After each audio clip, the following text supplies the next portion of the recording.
Hello students, welcome in my YouTube channel.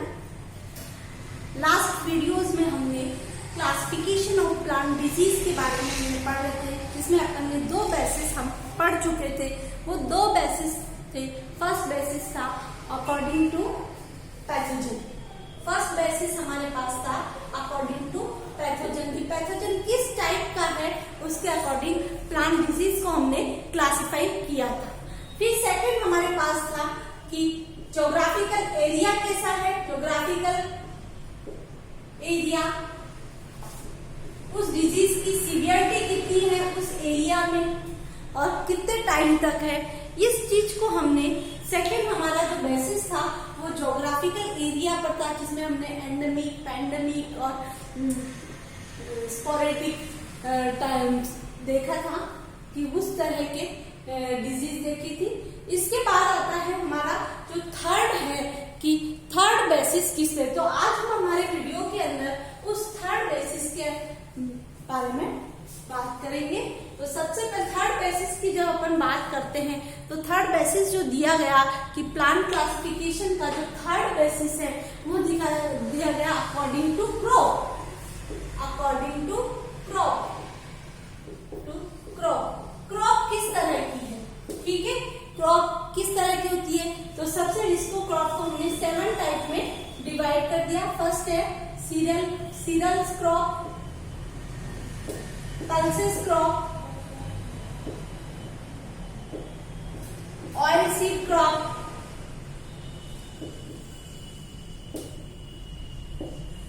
Oil seed crop, vegetable crops, vegetable crops. Fifth हमारे पास है plantation crop, plantation crop. Sixth है हमारे medicinal crops या medicinal plants भी कह सकते हैं हम। Medicinal plants, pulses, oil seed, vegetables, plantation. और 7th हमारे पास है इसके अंदर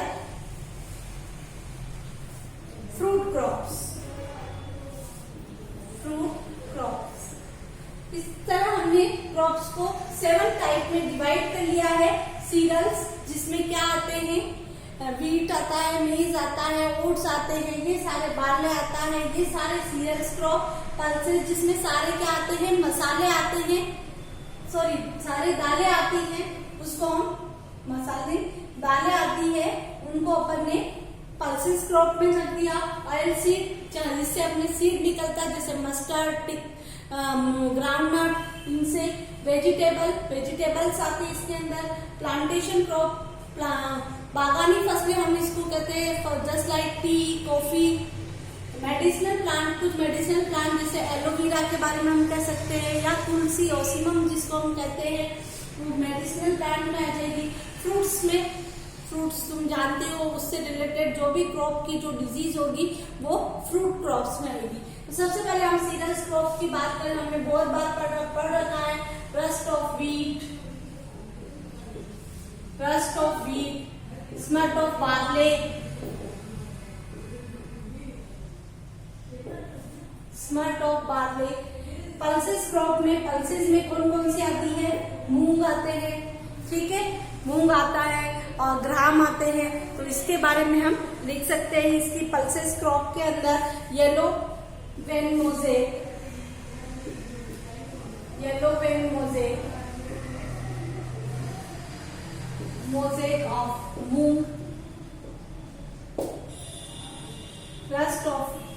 रस्ट ऑफ ग्राम भी लिख सकते हैं हम इसके अंदर, या विल्ट ऑफ क्यूमिन, या विल्ट ऑफ अरहर, विल्ट ऑफ अरहर ये भी आएगी, सॉरी ये पल्सेस में आएगी। अब ऑयल सीड जैसे मस्टर्ड की बात करें, white rust of mustard, white rust of mustard, या tikka disease of groundnut, tikka disease of groundnut, अंदर आएगी। वेजिटेबल क्रॉप्स में लेडी फिंगर के अंदर येलो वेन मोजेक वायरस होता है, तो yellow vein mosaic of okra. Second, और वेजिटेबल्स कौन सी होती है, जैसे टोमेटो के अंदर हो सकता है तो लीफ कर्ल ऑफ टोमेटो, या फिर पोटैटो के अंदर हो सकता है लेट ब्लाइट ऑफ पोटैटो। ये सारी डिजीज वेजिटेबल क्रॉप्स में आएगी। प्लांटेशन क्रॉप में हमने टी की एक डिजीज के बारे में पढ़ा था, red rust of T and rust of coffee. ये सब क्या है, प्लांटेशन क्रॉप की डिजीज है। फिर है मेडिसिनल प्लांट की डिजीज। मेडिसिनल प्लांट में हम वो एलोवेरा के बारे में देख सकते हैं, स्टेम रॉट ऑफ एलोवेरा,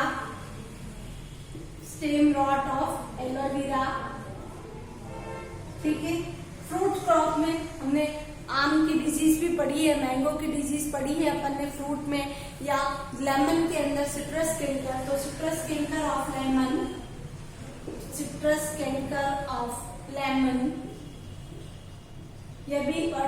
ये भी लिख सकते हैं। विल्ट ऑफ गुआवा, ये तुम्हारे कोर्स में है गुआवा। इसके अलावा पाउडरी मिल्ड्यू ऑफ बेर,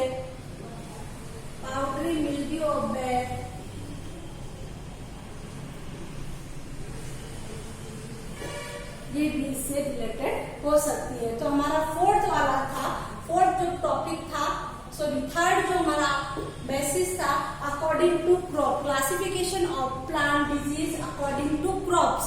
तो हमने क्रॉप्स को 7 टाइप में डिवाइड कर दिया, cereals crop, pulses crop, oilseed crop, vegetable crops, plantation crop, medicinal plant crops और फ्रूट क्रॉप्स। हमने इनके डिजीज के बारे में, आपको हर एक की दो डिजीज के बारे में लर्न होना चाहिए। तो ये था हमारे पास कि हमारा थर्ड अकॉर्डिंग टू क्रॉप्स। अब हमारा फोर्थ है according to deficiency of nutrition, है ना, according to deficiency of nutrition.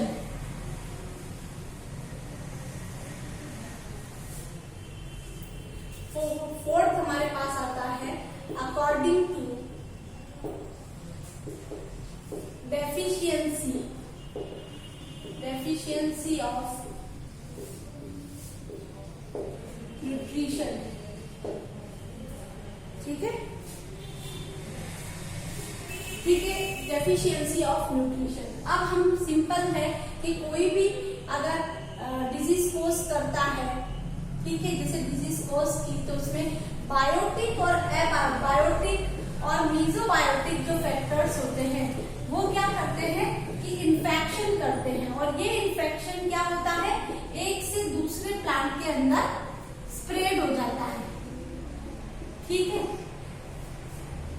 जब भी डिजीज कोज अगर बायोटिक और मीजोबायोटिक फैक्टर्स से होती है तो क्या होता है, वो इन्फेक्शन करते हैं, वो बॉडी में फैल जाता है, और इसके अलावा जो दूसरे प्लांट्स है उनमें भी वो स्प्रेड हो जाता है। तो यहाँ हम जब बात करते हैं इन एबायोटिक, इसमें क्या आते हैं, एबायोटिक फैक्टर्स आते हैं।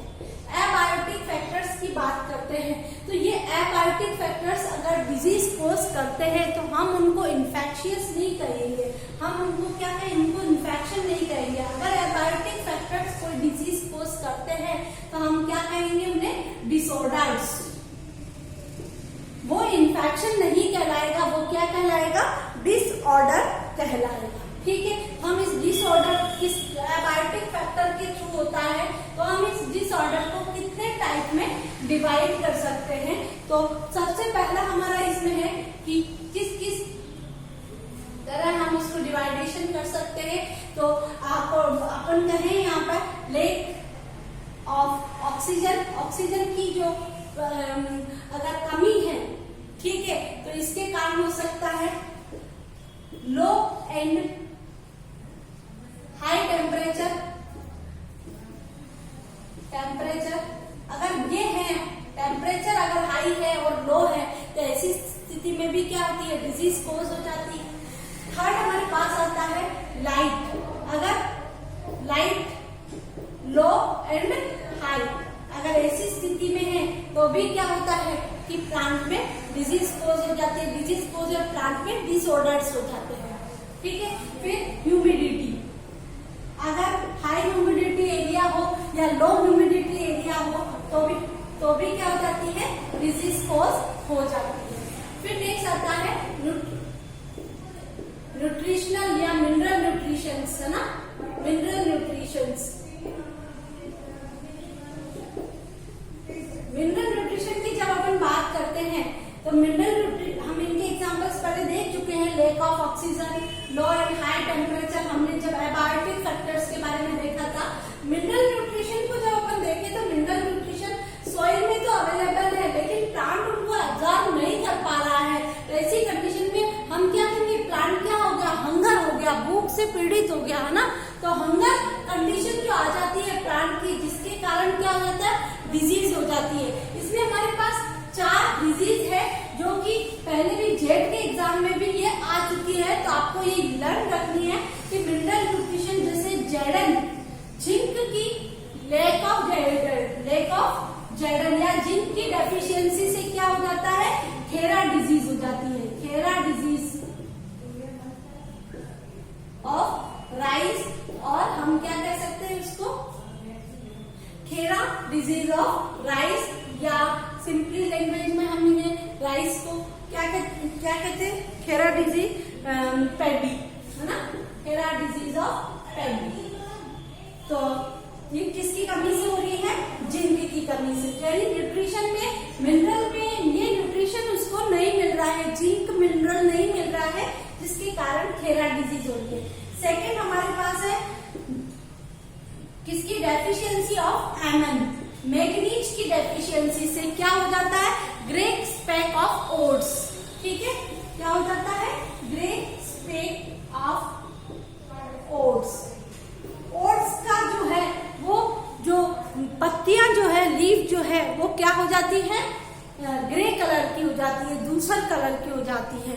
ठीक है, पत्ती टिक्का हो जाता है, ग्रे स्पैक ऑफ ओट। फिर आता है तीसरा, आता है हमारे पास कैल्शियम की कमी से, deficiency of calcium.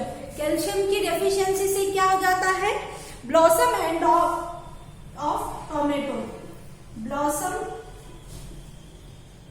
End of tomato, tomato के अंदर उसका पुष्पाग्र गलन रोग हो जाता है, एंड रॉट ऑफ टोमेटो, उसके जो ऊपर फ्लावर का जो पार्ट है वो क्या हो जाता है, रोटिंग हो जाता है, सड़ जाता है, गल जाता है, उसको हम कहते हैं blossom end rot of tomato.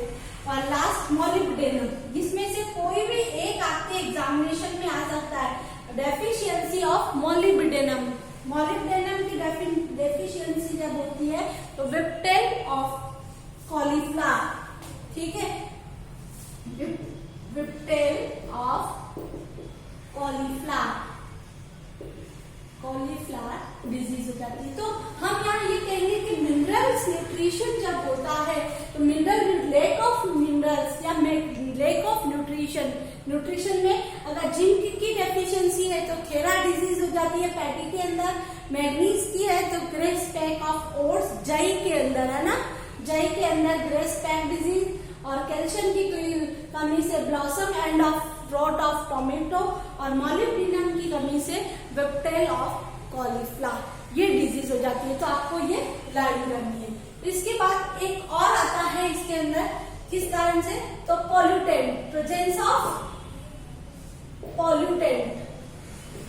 Pollutant में हम nitrogen dioxide, sulphur dioxide, carbon dioxide, अगर इस तरह के पॉल्यूटेंट है तो ऐसी कंडीशन में क्या होगा, इस तरह के पॉल्यूटेंट अगर रहेंगे तो ऐसी कंडीशन में जैसे हमने देखा था कि जो मैंगो की जो डिजीज थी उसमें इस पॉल्यूटेंट के कारण डिजीज हो गई। तो ये पॉल्यूटेंट भी अगर एटमॉस्फेयर में इस तरह के पॉल्यूटेंट भी हैं तो डिजीज कोज करने का काम या डिसऑर्डर करने का काम करते हैं। तो एक और यहाँ पर लो एंड हाई टेम्परेचर, लो अगर टेम्परेचर है तो इस कंडीशन में क्या होगा, लो तो क्या होगा, फ्रीज हो जाएगा, फ्रोजन फ्रोजन इफेक्ट आ जाएगा, और अगर हाई टेम्परेचर है तो क्या हो गया, सन स्कैल्ड हो जाएगा। तो ये 2 डिजीज इसके कारण हो सकती है। तो हमारा according to deficiency of nutrition important है, इसमें इन 4 डिजीज को आपको बहुत अच्छे से लर्न करना है, क्योंकि इनमें से कोई भी एक क्वेश्चन छोटे क्वेश्चंस के फॉर्म में आपके पास आ सकता है। तो ये हमारे पास ये लैक ऑफ ऑक्सीजन की कमी से भी डिसऑर्डर्स हो सकते हैं। अगर हाई और लो टेम्परेचर है तो भी डिसऑर्डर्स हो सकते हैं।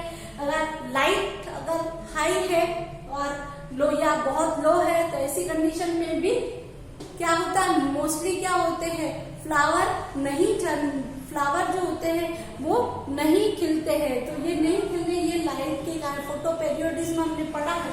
ह्यूमिडिटी, अगर एनवायरमेंट में ह्यूमिडिटी ज्यादा है तो ऐसी कंडीशन में भी क्या होंगे, फ्लावर के अंदर डिसऑर्डर्स होने या प्लांट के अंदर डिसऑर्डर होने की बहुत कैपेसिटी रहती है।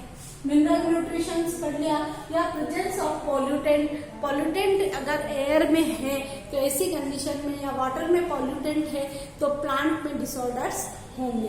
तो ये हमारे पास according to deficiency of nutrition. Next जो हमारा आता है, नेक्स्ट पॉइंट, वो है हमारे पास अकॉर्डिंग टू सीजन्स। मेनली अगर हम कहें कि हम सीजन्स को, तो हम यहाँ पे 3 सीजन काउंट करते हैं। कौन कौन सी 3 सीजन्स हम काउंट करते हैं, तो यहाँ पे हम देखते हैं अकॉर्डिंग टू सीजन्स।